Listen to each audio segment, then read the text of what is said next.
యావత్ దేశం కూడా ఇప్పుడు ఢిల్లీ వైపు చూస్తున్న పరిస్థితి. ధర్మేంద్ర ప్రధాన్ రాజీనామా చేయాలి ఖచ్చితంగా, నీట్ పేపర్ లీకేజ్ కి నైతిక బాధ్యత వహిస్తూ అని చెప్పి ప్రతిపక్షాలు డిమాండ్ చేస్తూ ఉన్నాయి. నిన్న ఈవినింగ్ జరిగిన గందరగోళం కూడా మనం చూసాం, మెరుపు ధర్నా.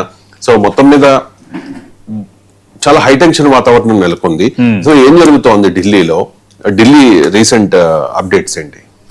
యాక్చువల్ గా కాక్రోచ్ పార్టీ చేపట్టిన ఆందోళన చలో సంసద్ అంటే చలో పార్లమెంట్ అని పిలుపునిచ్చారు. సరే, పార్లమెంట్ కి పిలుపునిచ్చారు, జంతర్ మంతర్ వరకు ర్యాలీగా పరిమితం అవుతారు అనుకుంటే నిజంగానే పార్లమెంట్ వైపు దూసుకొచ్చిన పరిస్థితి కనిపించింది. దాంతో ఒక రకంగా ఢిల్లీలో హైటెన్షన్ వాతావరణం ఏర్పడటం, పోలీసులకి కాక్రోచ్ మద్దతుదారులకి మధ్య ఒక రకమైన యుద్ధ వాతావరణం ఏర్పడడం, పోలీసులకు కూడా గాయాలు అవడం, కొందరు కాక్రోచ్ సానుభూతి పరులకి విద్యార్థులకు గాయాలు అవడంతో అటెన్షన్ ఢిల్లీ అన్నట్టుగా వాతావరణం మారిపోయింది ప్రపంచవ్యాప్తంగా కూడా. ఎందుకంటే మన ఇండియన్ క్యాపిటల్ కాబట్టి ఢిల్లీలో జరిగిన ఈ పరిణామం, ఆ పార్లమెంట్ కు సమీపంలో వీళ్ళు రావటం, ఇలా రకరకాల ఇష్యూస్ అన్ని ఇప్పుడు దీన్ని చుట్టూ వచ్చేసాయి. ఇదంతా ఒక ఎత్తు అయితే, ప్రస్తుతం ఇక్కడ ఏం జరుగుతుందంటే ఢిల్లీలో కాక్రోచ్ పార్టీ ఆందోళనని అడ్వాంటేజ్ గా తీసుకోవటానికి, హైజాక్ చేయడానికి కొన్ని ప్రయత్నాలు. ఇది ఎలా అంటే, సరే విద్యార్థులు లేవనెత్తిన డిమాండ్లలో సహేతుకత ఉండొచ్చు, కేంద్రం కూడా ఆ విషయంలో సానుకూలంగానే ఉంది. ఆల్రెడీ మనకు తెలుసు కేంద్ర మంత్రులు జితేంద్ర సింగ్ అలాగే మరికొంతమంది మంత్రులు దీంట్లో ఇనిషియేటివ్ తీసుకుంటున్నారు. ఆ ప్రధాని కూడా నిన్న ఎన్డీఏ ఎంపీ సమావేశంలో ఈ ఘోర పాపం అన్న ఒక పదాన్ని కూడా వాడారు నీట్ పరీక్ష లీకేజీకి సంబంధించి. అలాగే దీనిపైన ఖచ్చితంగా మీ డిమాండ్లపైన చర్చిస్తామని రాయబారం కూడా పంపారు. ఇదంతా ఒకవైపు జరుగుతుంది. అంటే కేంద్రం కూడా పూర్తి స్థాయిలో మీరు చేస్తుంది తప్పు అని అనడం లేదు, ఎస్ రాంగ్ జరిగింది, మేము ఖచ్చితంగా ఇష్యూస్ అన్నిటిని అడ్రస్ చేస్తామన్నది జరుగుతోంది. అయితే ధర్మేంద్ర ప్రధాన్ ఇక్కడ అత్యంత కీలకంగా ఉన్నారు. ఒడిశాకు చెందిన ఈ భారతీయ జనతా పార్టీ సీనియర్ నేత ప్రస్తుతం కేంద్రంలో మానవ వనరుల అభివృద్ధి శాఖకు కేంద్ర మంత్రిగా ఉన్నారు. యాక్చువల్గా మనకు రాష్ట్రాల్లో విద్యాశాఖ ఉంటుంది, విద్యాశాఖ మంత్రి ఉంటారు, మళ్ళీ ఇక్కడ కూడా తేడాలు ఉంటాయి. రాష్ట్రాల్లో ఎట్లా ఉంటుంది అంటే ఉన్నత విద్యాశాఖ మంత్రి, పాఠశాల విద్యాశాఖ మంత్రి ఇలా ఉంటారు. గతంలో అంటే ఉమ్మడి ఆంధ్రప్రదేశ్ లో కొన్ని క్యాబినెట్స్ చూసేటప్పుడు ముగ్గురు ఉండేవారు, ఉన్నత విద్య, పాఠశాల విద్య, సాంకేతిక విద్య, ఇట్లా 3 రకాల డివిజన్స్ ఉండేవి. కానీ నేషనల్ లెవెల్ అలా ఉండవు. నేషనల్ లెవెల్ ఎంహెచ్ఆర్డి అంటారు. అదేంటంటే మానవ వనరుల అభివృద్ధి శాఖ అనే ఎంహెచ్ఆర్డి అనే ఒక దేని కిందకు వస్తుంది. అది దాని కింద మంత్రి ఎవరైతే ఉంటారో వాళ్ళకే ఎడ్యుకేషన్, అంటే ఎడ్యుకేషన్ కూడా అందులోనే వస్తుంది. అలాగే ధర్మేంద్ర ప్రధాన్ ఇప్పుడు మంత్రిగా ఉన్నారు. నీట్ పరీక్ష లీకేజీ వ్యవహారాలపైన జరుగుతుంది, ఇది రచ్చ, దానిపైన కూడా మనం మాట్లాడదాం. ఇక్కడ ఏమైంది, నిన్న ఇక్కడ కాక్రోచ్ పార్టీ ఆందోళన చేపట్టింది. తర్వాత కొంత ఆప్ మద్దతుదారులు, కొన్ని లెఫ్ట్ మద్దతుదారులు కొంత మద్దతు తెలిపిన పరిస్థితి మనకు కనిపించింది. సీన్ కట్ చేస్తే నిన్న మల్లికార్జున ఖర్గే కాంగ్రెస్ పార్టీ జాతీయ అధ్యక్షుడు, ఆయన జన్మదినం నిన్న. ప్రధాని మోడీ నివాసం, రెండోది మల్లికార్జున ఖర్గే అక్కడ సమీపంలో ఉన్న నివాస సముదాయాలు అవి.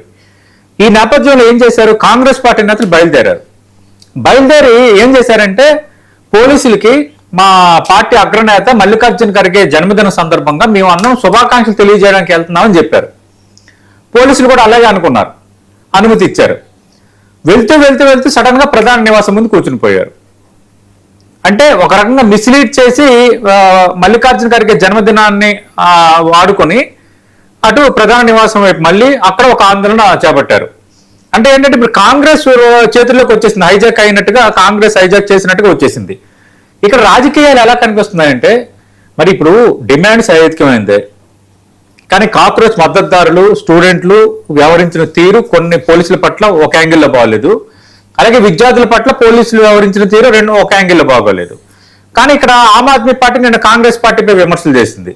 అంటే ఇక్కడ ఏంటంటే అడ్వాంటేజ్ గేమ్ కోసం కాంగ్రెస్, ఆమ్ ఆద్మీ లాంటి పార్టీలు ఏమైనా ప్రయత్నం చేస్తున్నాయా? ఇందులో రాజకీయం ఏంటి అంటే, ఇప్పుడు ఏంటంటే కాక్రోచ్ పార్టీ సైడ్కి వెళ్ళిపోయి ఇప్పుడు కాంగ్రెస్ పార్టీ వర్సెస్ బీజేపీకి వ్యవహారం మారిపోయింది. ఈ రోజు మన లోక్సభలో కూడా చూసాం, నల్ల బ్యాడ్జీలు ధరించి విపక్ష ఎంపీలు కొందరు వచ్చారు, కాంగ్రెస్ ఇష్యూని పెద్ద చేస్తుంది, మాట్లాడే ప్రయత్నం చేస్తుంది. రాష్ట్ర వ్యాప్తంగా నిన్న రాహుల్ గాంధీ, ప్రియాంక గాంధీ అరెస్టులకు నిరసనగా రాష్ట్ర వ్యాప్తంగా ఆందోళనలకు దేశవ్యాప్తంగా కాంగ్రెస్ పిలుపునిచ్చింది. ఈ రోజు మనం చూసాం తెలంగాణలో కూడా అదే జరుగుతుంది. తెలంగాణలో కాంగ్రెస్ వర్సెస్ బీజేపీ అన్నట్టుగా కాంగ్రెస్ చలో లోక్ భవన్ అనే వాళ్ళు పిలుపుని ఇస్తే వీళ్ళేమో గాంధీ భవన్ ముట్టడని వీళ్ళు పిలుపునిచ్చారు. కొంత ఇప్పుడు హైదరాబాద్ ఒక హైటెన్షన్ వాతావరణం క్రియేట్ అయిపోయింది. ఇదంతా ఏంటంటే నీట్ పేపర్ లీక్ ఉదంతకు సంబంధించి వ్యతిరేకంగా నిరసన చేస్తున్న సందర్భంలో చోటు చేసుకుంటున్న పరిణామాలు. ఇక్కడ ఈ రోజు ధర్మేంద్ర ప్రధాన్, కేంద్ర ధర్మేంద్ర ప్రధాన్ స్పీకర్ను కూడా కలిశారు. దాంతో మళ్ళీ Dharmendra Pradhan is likely to resign అని నేషనల్ ఛానల్స్ వచ్చిన వారు పెట్టి నడిపాయి. కానీ ఇప్పుడు అలాంటి వాతావరణం లేదు. కానీ దీని సెన్సిటివిటీ తెలుసు. కేంద్రం ఏం చేస్తుందంటే ఇది ఇష్యూ ఉంది, పెద్దదవుతుంది, ఇది దేశవ్యాప్తంగా ఇంకా పూర్తి స్థాయిలో పెద్దది కాకుండా మన నష్ట నివారణ చర్యలు చేపట్టాలన్న ఆలోచనలో ఉంది. అలానే ఇప్పుడు ఒక ధర్మేంద్ర ప్రధాన్ని తప్పిస్తారా అంటే తప్పించలేరు అనే వాతావరణం కూడా ఉంది. కేబినెట్ విస్తరణ అసలు జరగాలి. కానీ ఇప్పుడు ఏమైందంటే కేబినెట్ విస్తరణకు సంబంధించి ఈసారి వర్షాకాల సమావేశాలు భారతీయ జనతా పార్టీకి ఎన్డీఏకి అత్యంత కీలకమైన బిల్లులు ఉన్నాయి. లోక్సభలో రాజ్యసభలో కొంత బెస్ట్ పొజిషన్ లో వాళ్ళు ఉన్నారు కాబట్టి ఎట్లా అయినా ఇక్కడ బిల్లులు ఆమోదింపు చేసుకుని ఒక సానుకూల వాతావరణం ఉంది. అందుకు ఇది అయిన తర్వాత కేబినెట్ విస్తరణ చేపట్టాలని కేంద్రం కూడా అనుకుంటుంది. ఖచ్చితంగా కేబినెట్ విస్తరణలో ధర్మేంద్ర ప్రధాన్పై వేటు పట్టడం ఖాయం. ఒకవేళ ధర్మేంద్ర ప్రధాన్పై వేటు పడకపోతే ఖచ్చితంగా భారతీయ జనతా పార్టీ ఎన్డీఏ ప్రభుత్వం విమర్శలు ఎదుర్కొంటుంది. ఆ విషయం భారతీయ జనతా పార్టీ నేతలు కూడా తెలుసు. కానీ ఇప్పుడు ఇష్యూ ఎంత పెద్దదైంది కాబట్టి వెంటనే రాజీనామా చేయమని ధర్మేంద్ర ప్రధాన్ కోరుతారా, లేదా ధర్మేంద్ర ప్రధాన్ శాఖ మారుస్తారా, ఏం జరగబోతుందని అందరూ ఆసక్తిగా ఎదురు చూస్తున్నారు. ఏదేమైనా ఈ ఇష్యూ అయితే చాలా పెద్దదైంది. లోక్సభలో ఈ రోజు పార్లమెంట్ వ్యవహారాల మంత్రి కిరణ్ రిజిజు ఒక ప్రకటన కూడా చేశారు. నీట్ పేపర్ లీక్ విషయంపై చర్చకు ప్రభుత్వం పూర్తిగా సిద్ధంగా ఉంది. 3 రోజుల నుంచి మేము చెబుతూనే ఉన్నాం.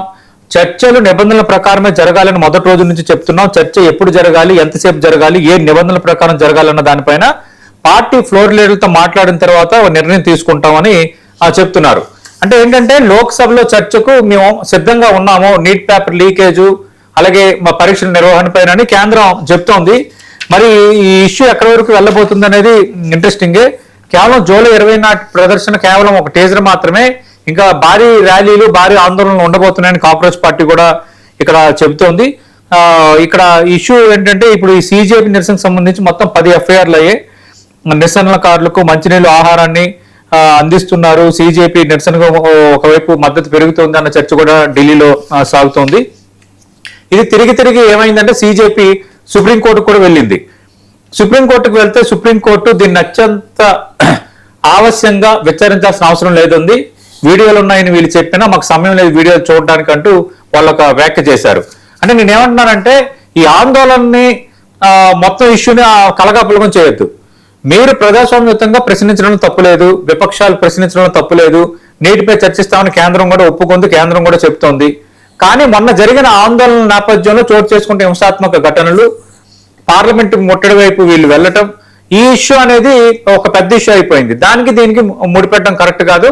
కేంద్రం మాత్రం కొంచెం ఈ విషయంలో త్వరితగతిన చర్యలు తీసుకుంటే మంచిది. త్వరితగతిన ధర్మేంద్ర ప్రధాన్పై వేటు వేయటమో, లేదంటే ఈ పరీక్షల విద్యా విధానం, పరీక్షల నిర్వహణకు సంబంధించి ఒక పకడ్బందీ ఒక కమిటీ వేయటమో, లేదంటే ఒక పకడ్బందీ ప్రణాళికాయుతంగా దీనిపైన ఒక పర్యవేక్షణ కొనసాగించేలా ఏర్పాట్లు చేస్తామని ప్రకటన చేయటమో అనేది కొంచెం ఎర్లియర్ ఇనిషియేటివ్ తీసుకుంటే రాజకీయంగా ఇది దుమారం రేపదు. ఇది ఇప్పుడు ఏమైపోయిందంటే నేను చెప్పినట్టుగా తెలంగాణ వరకు వచ్చేసింది. తెలంగాణలో కూడా కాంగ్రెస్ వర్సెస్ బీజేపీ అన్నట్టుగా ఇప్పుడు రాజకీయం నడుస్తోంది.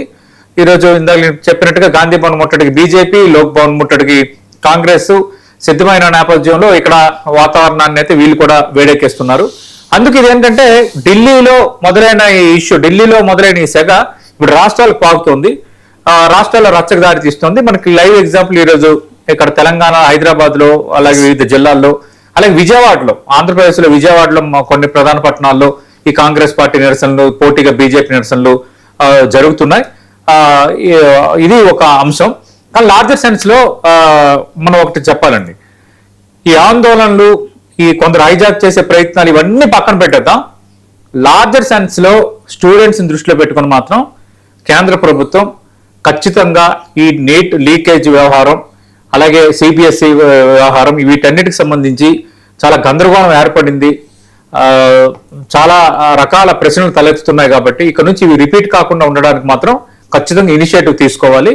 For the sake of students and their parents, definitely central government should take appropriate action అండి. రైట్. ఇక ఢిల్లీలో అంతా హాట్